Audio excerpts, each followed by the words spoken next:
ഓം നമോ ഭഗവതേ വാസുദേവായ. ഓം നമോ ഭഗവതേ നാരായണായ.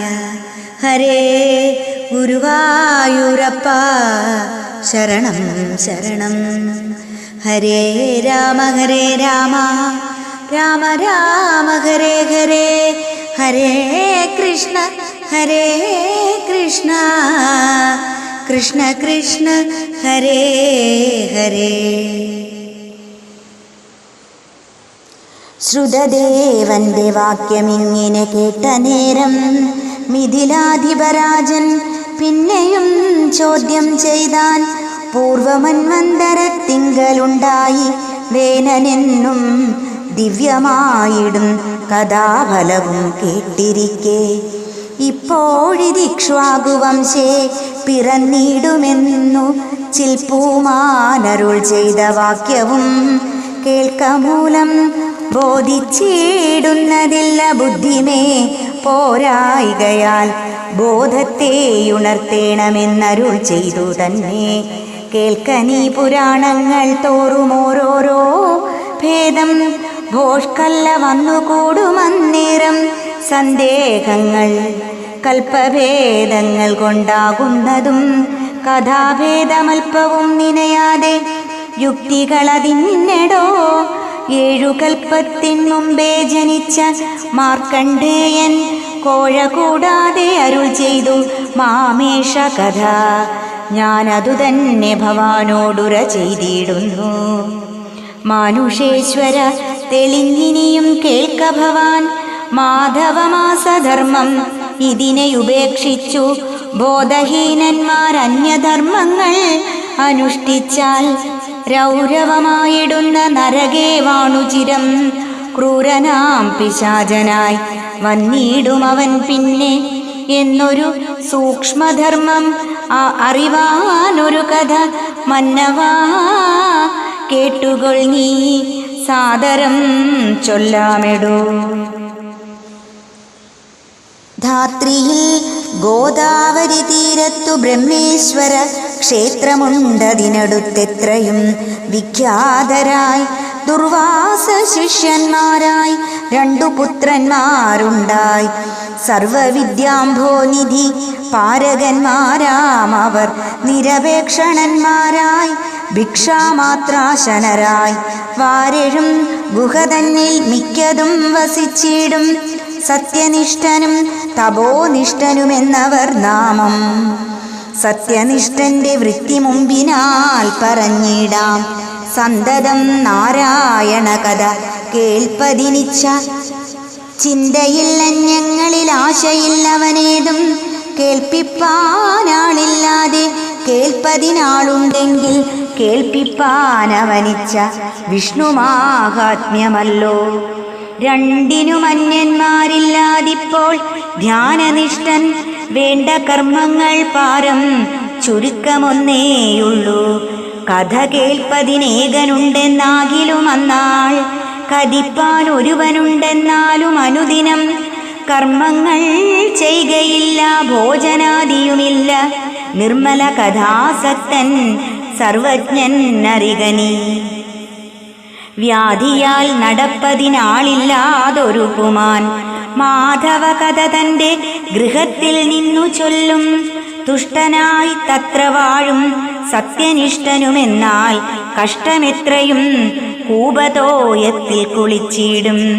സൽക്കഥ കേളായികയാൽ ബന്ധുവർഗത്തിൽ തൃഷ്ണമേൽക്കുമേൽ വർദ്ധിച്ചിടുമെന്നുള്ള ഭയം കൊണ്ടും കേശവൻ തന്നെ കുറിച്ചുണ്ടാകും ആരതിയും ആശുപോയിടും.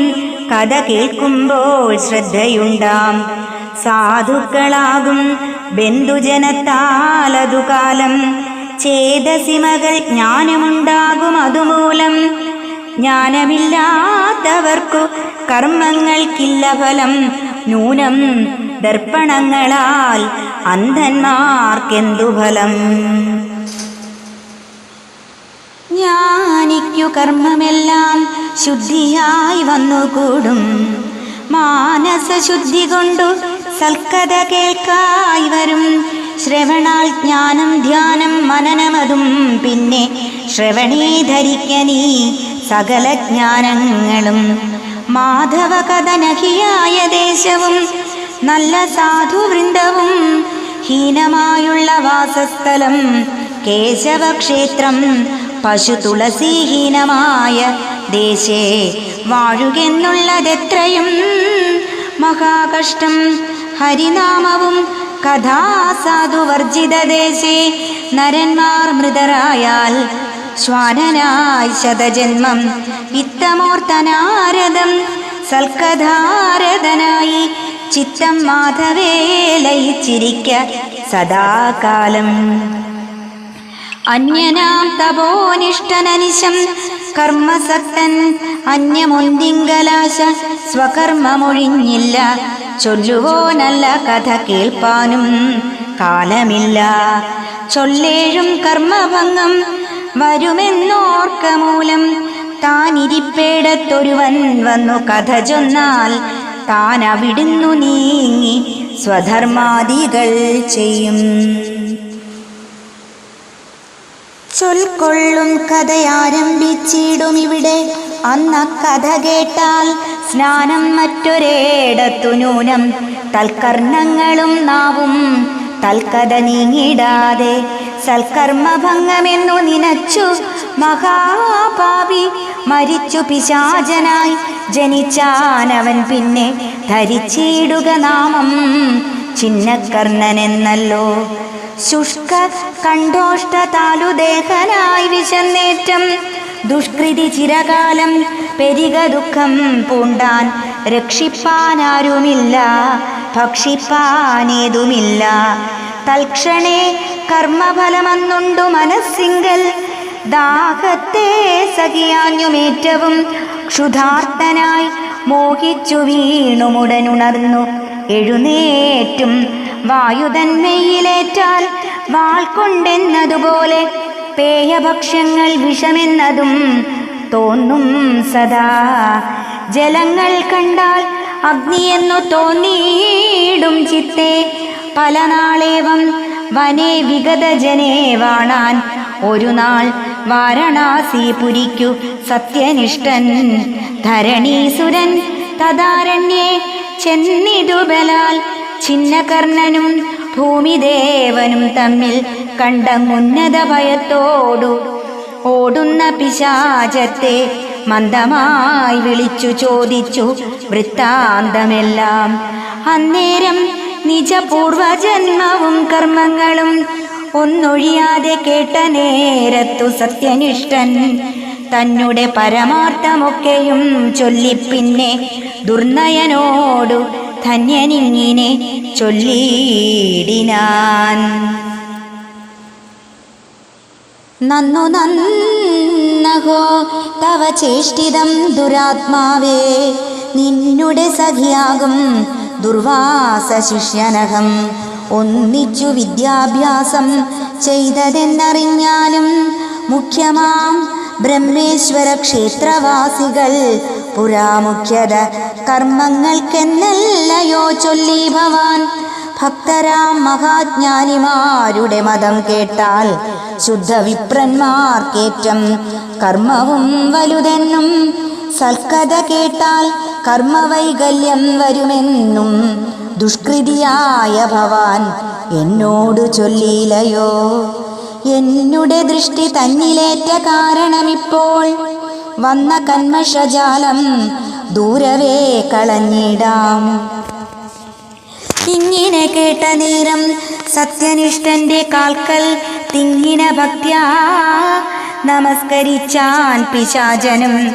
രക്ഷ രക്ഷേതി വീണ പാപിയെ കണ്ടു ദയാദക്ഷനാം സാധുശ്രേഷ്ഠൻ എഴുന്നേൽപ്പിച്ചു ശീഘ്രം. വൈശാഖമാസ മാഹാത്മ്യം ഒരു മുഹൂർത്തത്താൽ ആശയാ കേട്ട പുണ്യം കൊടുത്തു പിശാചനും. അന്നേരം പാപങ്ങളും തച്ചരീരവും പോയി സുന്ദരമായ ദിവ്യരൂപവും സിദ്ധിച്ചവൻ. സത്യനിഷ്ഠനെ കൂപ്പി നമസ്കാരവും ചെയ്തു ദിവ്യയാനമേറിപ്പോയി മറഞ്ഞിതു അധ്യായം ചതുർദശമീ വണ്ണം ചൊല്ലിടിനേൻ. ബദ്ധ കൗതുകത്തോടു കേട്ടുകൊണ്ടാലും ഇന്നും. ഇതി വൈശാഖ മാഹാത്മ്യേ ചതുർദശോധ്യായ. സർവത്ര ഗോവിന്ദനാമ സങ്കീർത്തനം. ഗോവിന്ദ ഗോവിന്ദ നാരായണ അഖില ഗുരോ ഭഗവൻ നമസ്തേ.